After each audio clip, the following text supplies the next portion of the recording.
Good morning to a brand new day. Time to learn and games to play. Learning things is so much fun. Learning is good for everyone.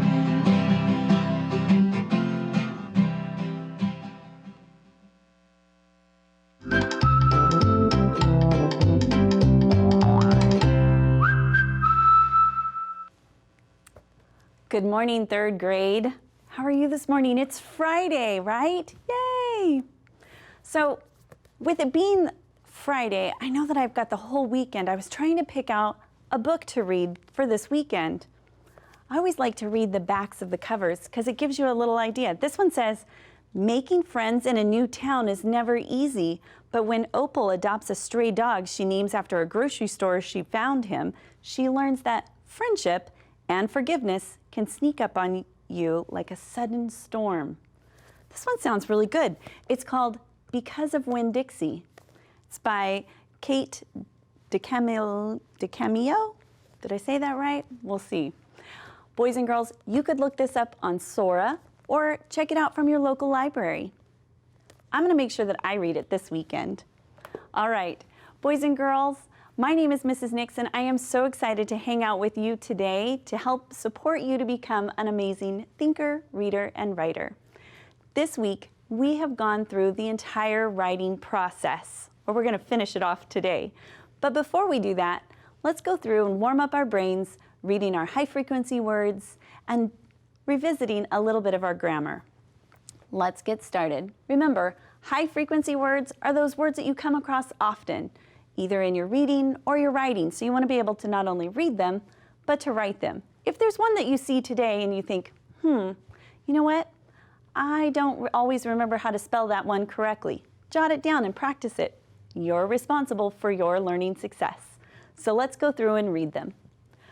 Cold, did, come, different, could, do, cut, does, day, and done.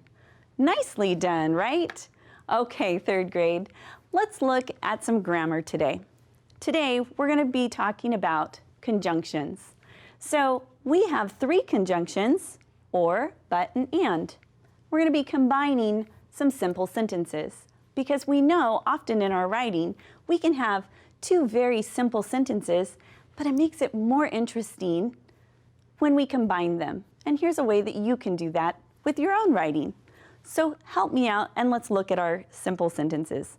So this one says, I can get dogs, I can get cats. Well, if both of those are fairly similar, we could use a comma, use a comma and use the word or to say, I can get dogs or I can get cats. This one down here, let's read them. I can get a dog, I cannot get a cat. So they're a little bit different. We would want to use the conjunction but. So let's try it as one sentence. I can get a dog, but I cannot get a cat. And the final one, I have dogs, I have cats. Here's where we can add our and, because we could do either one of those. I have dogs and I have cats. I have both. Excellent job, third grade. So as we go through and we're using or writing, we can always be on the lookout for how can we combine some of our simple sentences using conjunctions. All right, like I said at the beginning, we have been looking at this writing process through the lens of the personal narrative. So today, I want to talk just a little bit about that writing process and where we are. We started out at the beginning of the week looking at how to plan. That was all about the ideas, getting out those graphic organizers, thinking of what it was that we wanted to write about. It's that pre-planning stage, getting ready to write. Then we talked about writing that first draft, or maybe we wrote a lot of drafts, right? Because we're trying to get all of our ideas down. Is it perfect the first time? Absolutely not, because that's where our revisions come in.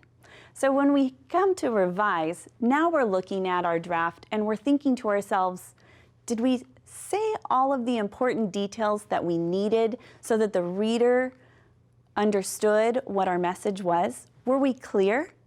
Was there something that we could add, or maybe there was something we could take out? And then that really important piece, was it in sequential order? All right, we made all of our revisions, and then we went through and we edited. Remember, that was what we did yesterday, and we talked about, did we get all of our words spelled correctly? How about those capitals? And complete sentences.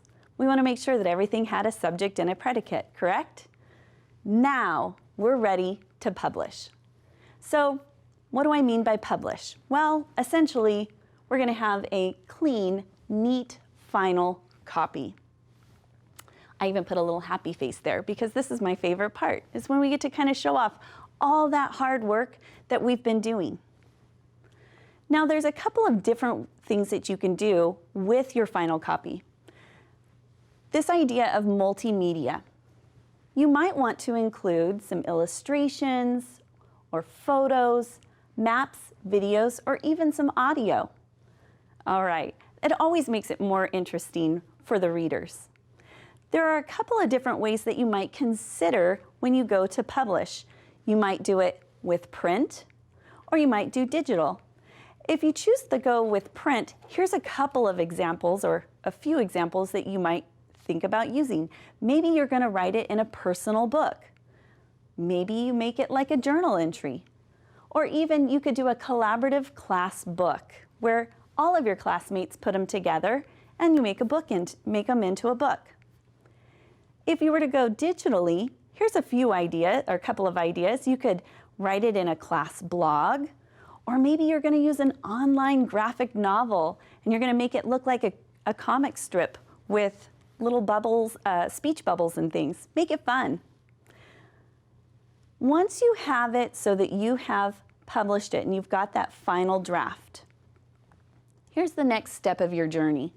It's to present it. Because if you wrote it and you spent the time making something, it's always super important to present it. In order to do that, you want to make sure that you prepare and you rehearse. I can't stress this enough, because you want to be ready. Oftentimes when I'm getting ready to talk with you guys, I go through and I practice. I practice in front of a mirror, or I practice in front of my family, but I want to make sure that I am prepared and I'm rehearsed. Here's another little tip that you might consider doing when you go to present. Tell your listeners or tell your readers why you chose your topic. It gives that added little personal touch. Once you've completed your presentation, now's the time for you to reflect. You're going to evaluate yourself using a rubric. We're going to talk about that today. And then reflect and set your goals. So think to yourself, where have you shown improvement? And what are some areas that still need some improvement? I'm going to tell you, as you come to the end of that whole process, it's always a good idea to stop and really consider and think about, where have you come as a writer? Okay, let's look at our example that we've been doing this week. So when we talk about our personal narrative, let's just review. It's a true story. We have those pronouns, I, me, we, and my, has a beginning, middle, and end, uses time order words, has some dialogue, and includes the writer's feelings. Okay, we went through and we wrote our rough draft. We went through and we revised. And then with that red pen, we edited. Now it's time to look at our final draft. And here is our published work. So all of this hard work went right into, and I'm going to put this over here because I don't want to keep running into it, went right here into this final copy. Oops. A little bit of multimedia, put a photo there. Doesn't it look nice? Okay, let's read it so we can see that we have all of our changes done.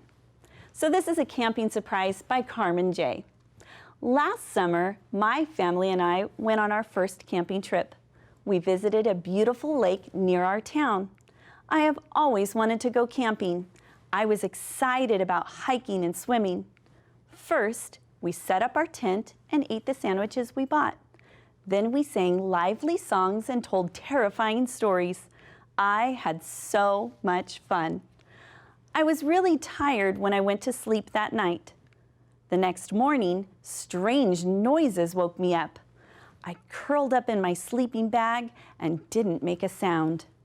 Finally, I dared to go outside. I saw squirrels were dropping acorns on the roof of the tent. A minute later, I tripped over my backpack. I had left it out by mistake, and raccoons had ripped it open in the night. I will never make that mistake again. Oh no, they ate all my snacks, I said. They had stolen nuts, fruit, and potato chips. I was upset that the raccoons had ate all my snacks, but I sure had a funny story to tell everyone at breakfast. So, boys and girls, we were talking about raccoons and squirrels and getting into all of our snacks and eating them up. Do you know how I was feeling at the end? That's right. I was a little irritated that they stole all my stuff, but I still was laughing about it. And I bet you would be laughing at them too, right? Absolutely. So the final piece is to then go through and evaluate yourself. I have for us right here just a rubric. Now looking here, you have 4 different scores you could get.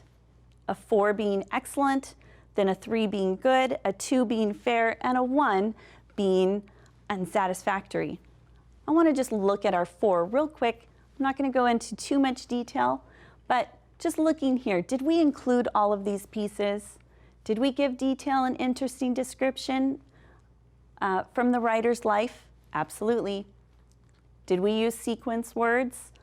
Yeah, last summer and in the morning, good. How about a strong beginning? Rich descriptive details, realistic dialogue, and personal voice, showing feelings, variety of sentence, and was it easy to read and free of errors? Absolutely. So we were able to get all of those things in one. So this week we worked on our personal narrative. I would love to be able to see and hear any of your personal narratives. You can send them down here to PBS on the address that's right here on your screen. See it? It's right there. So mail them to me so that I can share them on air even. But I just want to be able to read them. All those fun stories that you've been working on so hard and so diligently. So keep up all that good work. It's the weekend.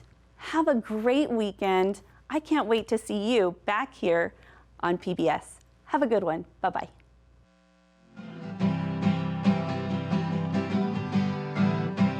Good morning to a brand new day. Time to learn and games to play. Learning things is so much fun. Learning is good for everyone.